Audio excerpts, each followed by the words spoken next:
So, Greg, you're going to be talking with him.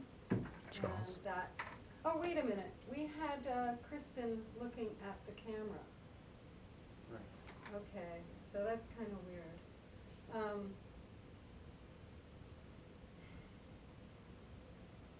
Yeah, what we did was we had Kristen answer directly to the camera. That works better? Yeah, because what we're trying to create is that the teacher is really speaking to the viewer. Is that better than, for instance, if I was speaking to everybody here and it'd be more you're like I was not speaking to a You're group? definitely not speaking to him. Okay, all right. The only option would be to speak to him, but since Okay. we set up this. I can do the camera, no problem. Yeah, okay, so he'll ask you the question, but you'll answer to the camera. Sure. So just look at me. Okay. So Greg, as we discussed, we're just interested in hearing about your motivations. What do you think makes you a great teacher? What are the motivations and what drives you to be a great teacher? Well, that's a question I've been asked a lot of times. Okay, sorry. Right, that's a question I've been asked a lot of times, and the answer is a little, got political ramifications, because if someone is naturally a great teacher, then it can't be taught, and other teachers can't do it unless they have that spark. But I think it can be taught. I think that there are things inside that can make you a great teacher. I'll go back to the beginning. I didn't want to go to Vietnam, and so they gave me some choices. I was headed to law school, and they were going to draft me. And the choices were not very attractive. One of them was that I could go teach in what they called an emergency school, a school where they couldn't find teachers. So I ended up in Bedford-Stuyvesant teaching elementary school in 1968. And the school was chaos. The teachers didn't want to be there. The students, all minorities, all African Americans, very few Caribbeans and very few Hispanics, weren't getting a good education at all. And when I was a substitute teacher, a different class every day. And one day, there was chaos going on in the classroom. There was children fighting, there was things being thrown, epithets. And I saw one little girl in the front row, and she had her hands folded with a pencil on her hand. And she came here to learn. Her parents had probably come from another part of the United States here so that she could get the American dream, and it was being taken from her. And I let out a scream you wouldn't believe. I bellowed, and those kids were so frightened at a 6'4", 200-pound man who had gone berserk that they melted into their seats, folded their hands, and got ready to learn. And I started teaching, and I've been doing it ever since for 46 years. I really think that there are things inside of me that see teaching as a calling, see it almost as if I've been called to do something holy. And no one will take over my classroom. No one will interrupt that process. The only problem was, then you have to know how to teach. Once I had order, once I had the students paying attention, then I had to figure out how could I actually teach them. And one of the ways that you teach is by understanding what your students are thinking. I became an expert on what 12-year-olds were thinking in Bedford-Stuyvesant, what they were saying and what they were thinking. And one of the things they were thinking was about status, was about material things. And so I intervened in that process. The next year, they gave me, I was a gym teacher for a while, and they gave me a class, all the toughest kids in the school in one room. And I came in on the first day of school, and I wrote one word on the blackboard. And I told the assemblage, Rick Mayo, Nathaniel Green, Nathaniel Leach, Jack Faust, these were the toughest kids in the school. And they were feared by the teachers. And I told them that the principal had said that I was nothing and I was just a gym teacher and that I could never teach a class. And that they, in fact, were nothing. And that they could never learn in a class. And so that we were both, them and me, outsiders. And that we were going to establish, and I turned around and pointed to that word, a new reputation in the school. And that we were going to be the best class in the school. And I had white shirts for every kid in the school. Every kid in my class, we had them in the closet. And whenever we went in the hallway, we went outside dressed with white shirts, almost as if we were like an academy within the school. And we had a marvelous time. I'm very close to the kids from that class. It was almost 40 years ago. And I'm the godfather to some of their children. Excuse me, can you back up with the white shirts because you hit your your, Okay. line. Okay, so start out with the white dress. So then you, So I got 25 white shirts for the students, and whenever we ventured into the hallway for an assemblage, we would wear the white shirts and we would look clean and we would look dignified, and we acted the same way. One time the principal said in front of the school, he said, the school is doing very well all the way from class 6-1 all the way down to class 6-13. That was us. I stood up and said, down? We walked out. We stood up, the whole class, and walked out because we were not going to be seen that way. And so that kind of take no prisoners approach, that kind of inspired approach that there's something that has to be done, that it's got to do with our dignity, it's got to do with our humanity. I told the students at other classes that you may be, I taught junior high after that, I said, you may be interested in fooling around in chaos, but you're going to find out that I am much more committed to order than you are to chaos. I am much more committed to my mission than you are to yours, and just test me and find out. And so I was, and I've been that way ever since. yeah, lovely. That's great. Did you want to say something about you're still friends with some of those? Yeah, I'm not only friends with them, I'm the godfather to their children. We have lifelong relationships. This is not something where I went home after school. I'm a college basketball player. I played Division I college basketball, and I was in the schoolyard battling the local legends with my class watching after school. I didn't go home. And there were some people who didn't like that in the neighborhood, and they thought that you should be leaving the neighborhood at a certain hour.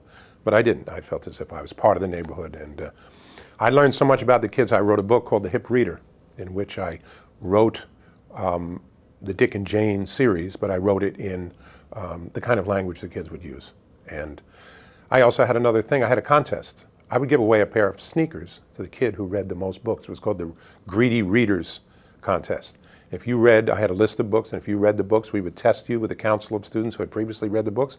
And I bought a pair of sneakers a month, and I had lines around the block trying to read those books. It's not rocket science. Can you talk to us about your experiences here at John Jay and how some of these earlier experiences you had early on in your teaching, how you've leveraged them into your teaching here in the classrooms at John Jay?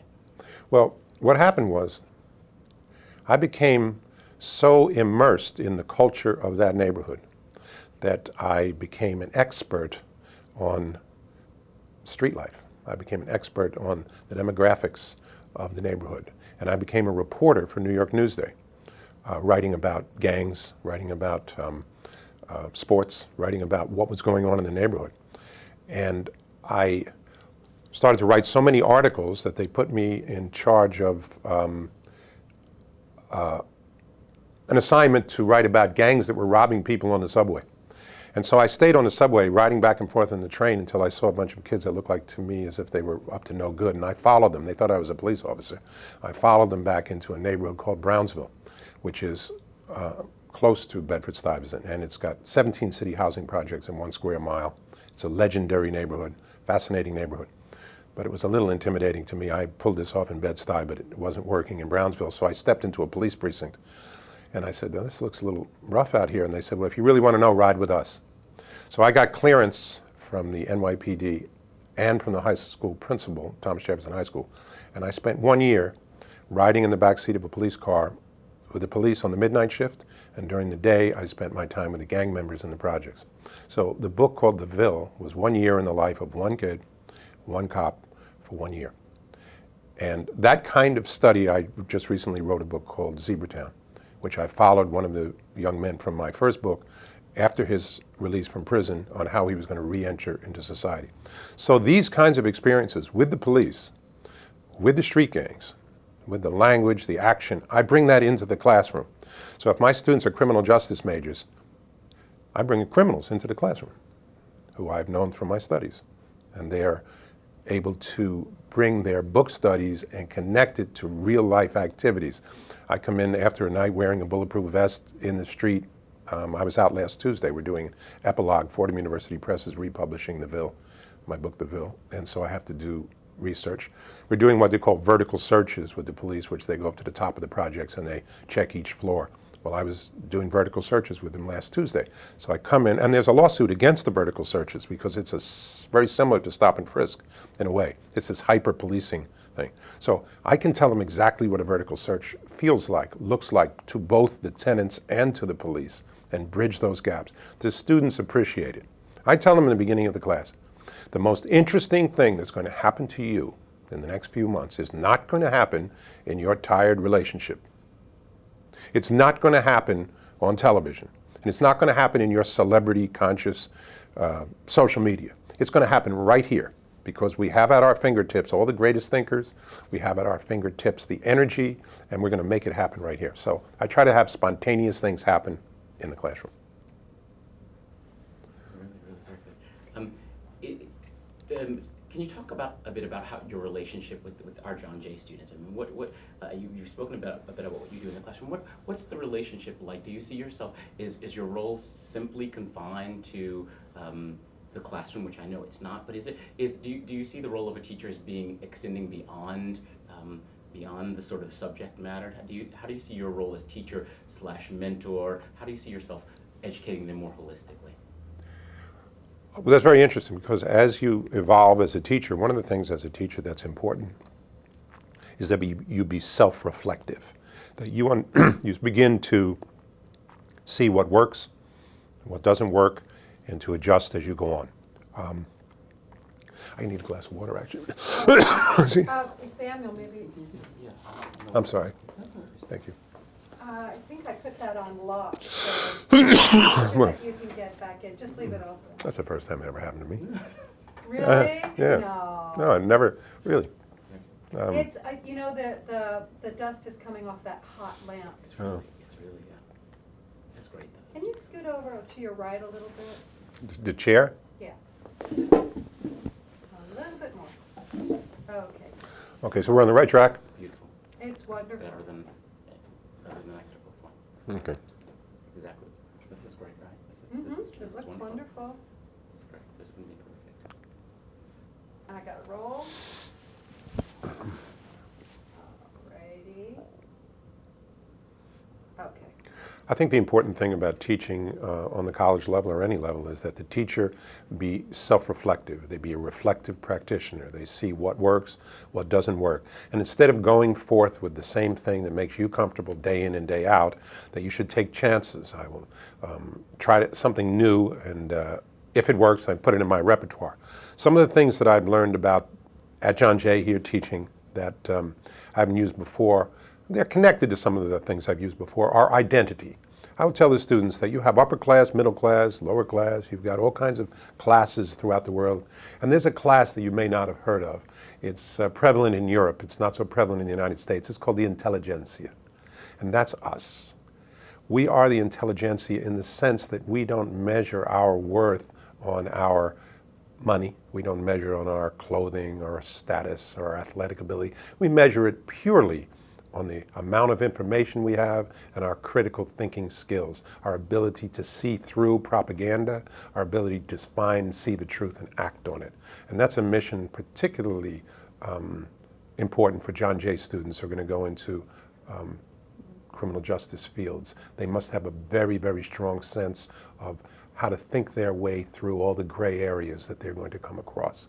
It's not about melodrama, the good guys against the bad guys. This is not a film. This is society. People are intricate, people are interesting, and they must be considered so. So the intelligentsia, its identity. I actually have a club called the Intelligentsia Club. What we do is we read classic books, we go to the museums, and we do the kinds of things that people in popular culture would not do. Things that we stayed up. The other night we watched a movie called The Heiress from 1949 in an all-night movie session here at John Jay. I have an all-night reading session called Midnight Madness, in which we read Dostoevsky's Crime and Punishment from 11 o'clock at night till 6 o'clock in the morning. The adventure of it, the newness of it, the fact that you're establishing yourself as a thinker, as a person who can deal with the details, the minutiae. I tell my students the devil is in the details. It's not in the inspiration. People, you have a dream at night. In this school, in this class, in this life, you plan. You work on things small bits at a time, and you achieve your goals that way. It's not by some inspirational thing that dawns on you. My students, after they do the all-night reading session, come to me and say it's the most interesting thing they did in all their years here at John Jay. And it gets harder for me as I get older and older, but I fight it because it is exciting, it's adventurous, and young people want adventure. They need intellectual adventure. That's why my class can be interrupted in a minute, and I'll see something about stop and frisk, or I'll see something about another issue, and it'll turn into a debate. And I'll call the two students to the front of the room, and I'll have them give an opening statement and a rebuttal. And I'll tell the other students in the class, you are the Supreme Court justices. I want you to write an opinion on the argument you just had. And I want you to call yourself Justice Anderson. I want you to call yourself Justice Mendoza. I want you to submit that to me. I don't want you to use precedent. I want you to use what you know about the law, what you know about society, and what you know about the Constitution in your decision. And so all of a sudden it becomes something theatrical. It becomes something inspiring and interesting, and that's what I live for. I would like to, because I know your background is in theater. You have some theater background, of course, and I'd like to.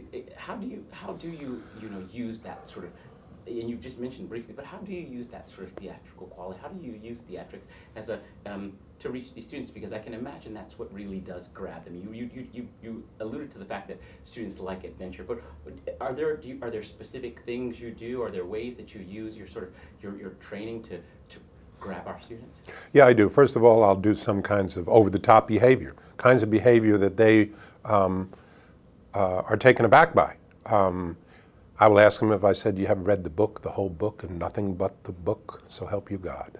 And they'll be like, I can't believe the teacher's speaking this way in this heightened manner. So a student will ask me a question, I'll say, you and I, we've been through that, and this is not our fate. So let us not talk falsely now. The hour is getting late.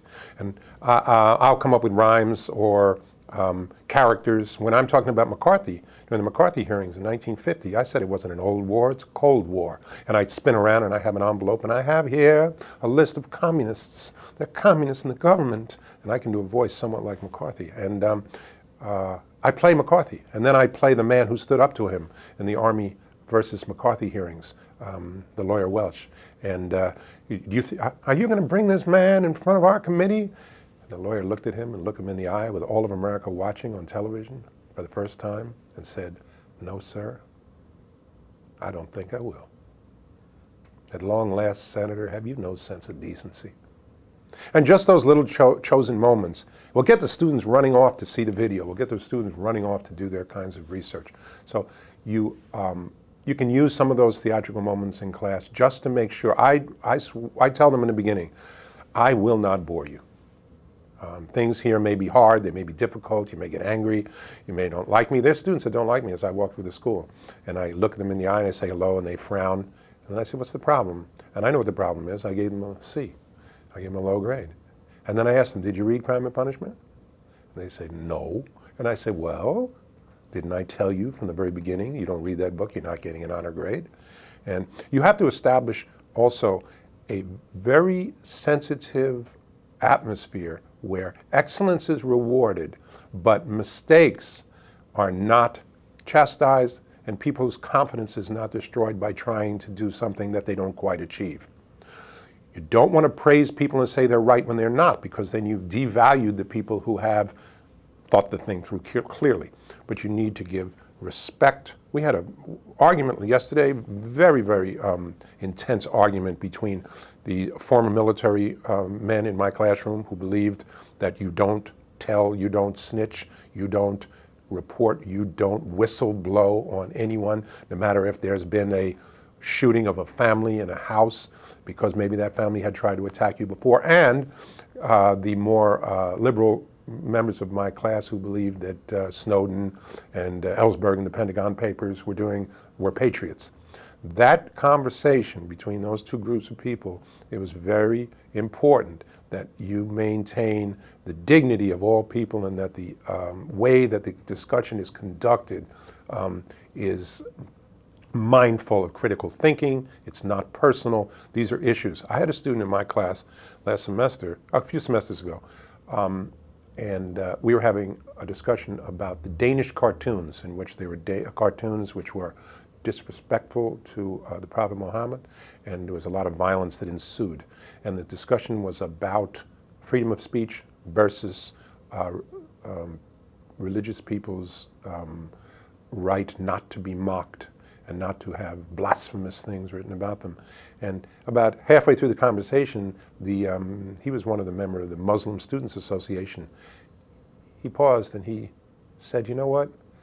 I've just changed my mind, and I was against the cartoons, and I'm still against them, but I'm for freedom of speech, of course, and freedom of speech. Those kinds of, when you create an atmosphere in which people feel comfortable to change their mind in the middle of the discussion, that means that they're not trying to be right, they're trying to get to the right. And that's thrilling to me. And the way you do it is you have to pay a lot of attention to the details as a teacher. Can you give us some final sort of, I'd just be interested to know, you have an obvious amount of passion for teaching, this is obviously a calling. Can you give us some just final sort of, your sentiment on about what it means to you really just to be a teacher? What does it mean for you? How is this, it's so clear how it's meaningful in what you do for students, but what does it give to you? What do you get out of this experience? I have several students, or a handful of students, that want to be teachers, and I tell them it's a really underrated profession. It's great to be a lawyer, it's great to be a business person, an accountant, but being a teacher is, it's a gift in itself, because I come to work and what do I deal with? I deal with young people who have aspirations. My job is to help them to reach those aspirations. My job is to find out what is going to energize them and what is going to move them to the next step in their life. What could be more fun when you see young people, the spark going off in their eyes. And you see a spark going off in their eyes to people who, to me, have been dulled by this constant stream and barrage of misinformation, of social media, which is circulating around all of this stuff that's not good for them. And then it's almost like you're giving them an elixir, which is good for them. And you see them flower and you see them grow right before your very eyes. And I consider myself lucky. When I come to school, this is where I want to be. And when I get in front of a classroom, that's where I was born to be. Okay, so let's just take a minute, and if you can think of anything else, any other stories you'd like to tell? Well, I got a lot of stories. But you know, let's just settle for a couple minutes. I always want the speaker to think if there's anything else that they want to say, they want to add. Yeah, I have a couple of things that are interesting that a teacher might want to do. Okay, so before you go ahead and take your water sure. and then settle in, and we'll listen to these things. I think one of the interesting things in teaching is power sharing. That once you are very confident that you can react and think on your feet, and that you know where you're going, then you are more apt to be able to share power in the classroom. And that's important because students need to feel as if they're driving the ship in some ways. I remember I said to my students a few years ago, I said, what's up with the tongue rings? And I was teaching public speaking. And I said, if you come in here with a tongue ring, and I hear that lisp that you have because you have a ring in the tip of your tongue, I'm going to lower your grade by half a grade, and I consider it to be self-mutilation, and that's it. Cleopatra Ames raised her hand. She said, Mr. Donaldson, I'd like to point out that you're wrong for 3 reasons.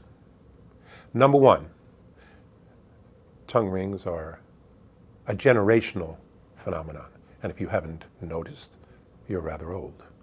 Number 2, it's an ethnic phenomenon, and I'm an African American, and this harkens back to my background, my heritage, which you may have missed. And number 3, in case you hadn't noticed, I have a tongue ring, and you didn't even notice, and you gave me an A in your speech. And so I took a step back, and I pretended to be befuddled, and I made a frown. And I said, Cleopatra Eccles is absolutely correct. I am absolutely wrong. There will be no diminution of grade for tongue rings. And I went back to my work. Now, Henceforth, in the class, students had their hands up all the time. They were trying to change dates on tests. They were trying to change books. They felt empowered, and you could feel the fact that their intellect was being respected. It was not just a person on high giving them information. It was an exchange of consciousnesses. And those kinds of moments are important if you're confident enough to share the power in the classroom like that.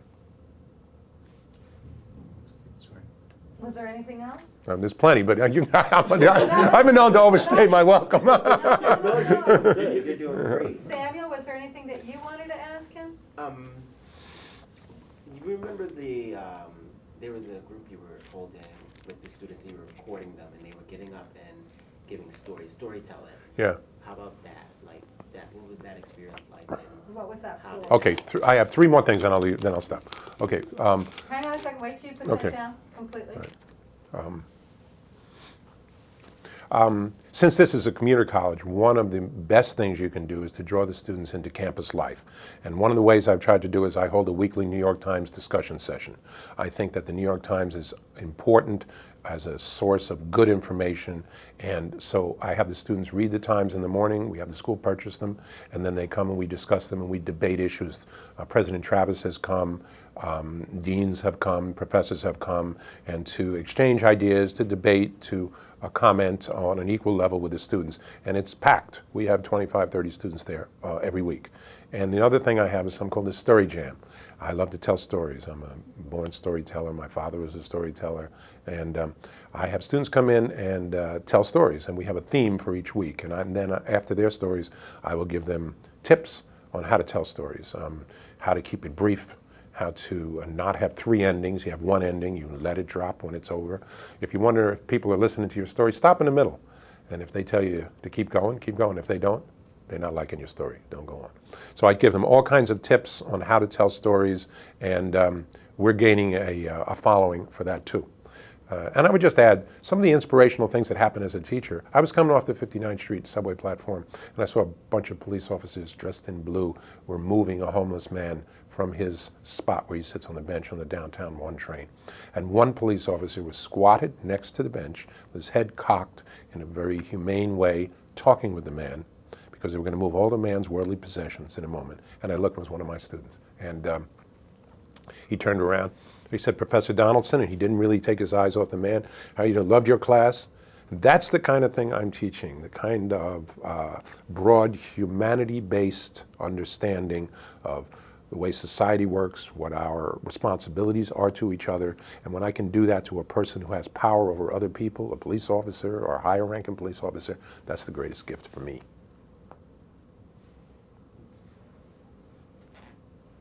There you go. You made me cry. That's perfect. Yeah, so anyway, Exactly what we want. that's fun.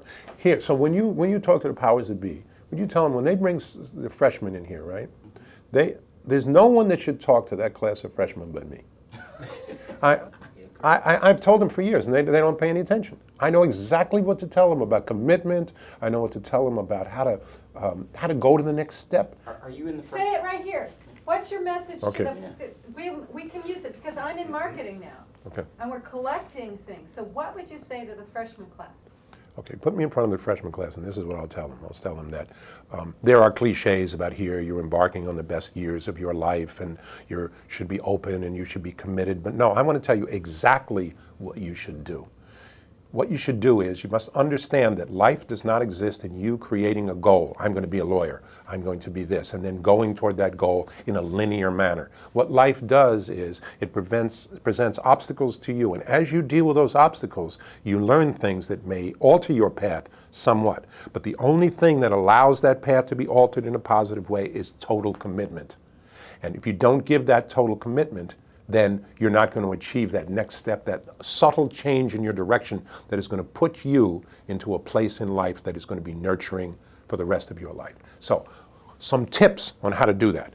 Number 1, things are going to happen in your life that are difficult, that are trying. There's going to be family breakups, there's going to be financial crises, that your girlfriend may leave you for a better looking guy, What are you going to do with it? Are you going to sit in the room and be depressed? Are you going to miss classes? No, you must, and listen to this word, compartmentalize. You must put whatever is going on negative and trying in your life in one box and put your academics in another so that you can continue to achieve and continue to move on. You must compartmentalize. The other thing you must do, which is difficult, more difficult than most students think, is to trust. There are people here that are experts in your progress and experts in your future. And you should not sit in the classroom, listen to them, and then go home. You should show up at their office hours. You should talk to them, get to know them.